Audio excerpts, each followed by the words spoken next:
ಕರ್ನಾಟಕದ ಮಾಜಿ ಮುಖ್ಯಮಂತ್ರಿ ಸಿದ್ದರಾಮಯ್ಯ ಅವರು ಅಹಿಂದ ರಾಜಕಾರಣದ ಪ್ರಮುಖ ನಾಯಕರು. 2 ಬಾರಿ ಪೂರ್ಣಾವಧಿ ಮುಖ್ಯಮಂತ್ರಿಯಾಗಿ ಸೇವೆ ಹಾಗೂ ರೈತ ಮತ್ತು ಕುರುಬ ಸಮುದಾಯದಿಂದ ಕಾನೂನು ಪದವಿ ಪಡೆದು ಉನ್ನತ ಮಟ್ಟಕ್ಕೆ ಏರಿದ ರಾಜಕೀಯ ಧುರೀಣರೆಂದು ವಿಶೇಷತೆಯನ್ನು ಹೊಂದಿದ್ದಾರೆ. ಅಲ್ಪಸಂಖ್ಯಾತರು, ಹಿಂದುಳಿದ ವರ್ಗಗಳು ಹಾಗೂ ದಲಿತರನ್ನ ಒಗ್ಗೂಡಿಸಿ ರಾಜಕೀಯ ಶಕ್ತಿ ನೀಡಿದವರು. ಕರ್ನಾಟಕದಲ್ಲಿ 2 ಬಾರಿ ಮುಖ್ಯಮಂತ್ರಿಯಾಗಿ, ಉಪಮುಖ್ಯಮಂತ್ರಿಯಾಗಿ ಮತ್ತು ಹಲವು ಬಾರಿ ಹಣಕಾಸು ಮಂತ್ರಿಯಾಗಿ ಬಜೆಟ್ ಮಂಡಿಸಿದ ಅನುಭವವನ್ನು ಹೊಂದಿದವರು. ಅನ್ನಭಾಗ್ಯ, ಶಕ್ತಿ ಮುಂತಾದ ಜನಪರ ಯೋಜನೆಗಳು ಹಾಗೂ ಗ್ಯಾರಂಟಿ ಯೋಜನೆಗಳ ರೂವಾರಿಯಾಗಿ ಗುರುತಿಸಿಕೊಂಡವರು.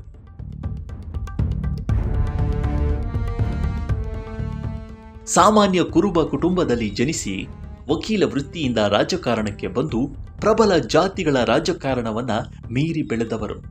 ಇಂತಹ ಸಿದ್ದರಾಮಯ್ಯ ಅವರಿಗೆ ಇವತ್ತು ಹುಟ್ಟುಹಬ್ಬದ ಸಂಭ್ರಮ. 100 ಕಾಲ ಸುಖವಾಗಿ ಬಾಳಿ ಎಂದು ಹಾರೈಸುತ್ತಾ ಜನ್ಮದಿನದ ಹಾರ್ದಿಕ ಶುಭಾಶಯಗಳನ್ನು ಕೋರುವವರು ಶಶಿಕುಮಾರ್, ಕಾಂಗ್ರೆಸ್ ಮುಖಂಡರು, ಬೆಂಗಳೂರು.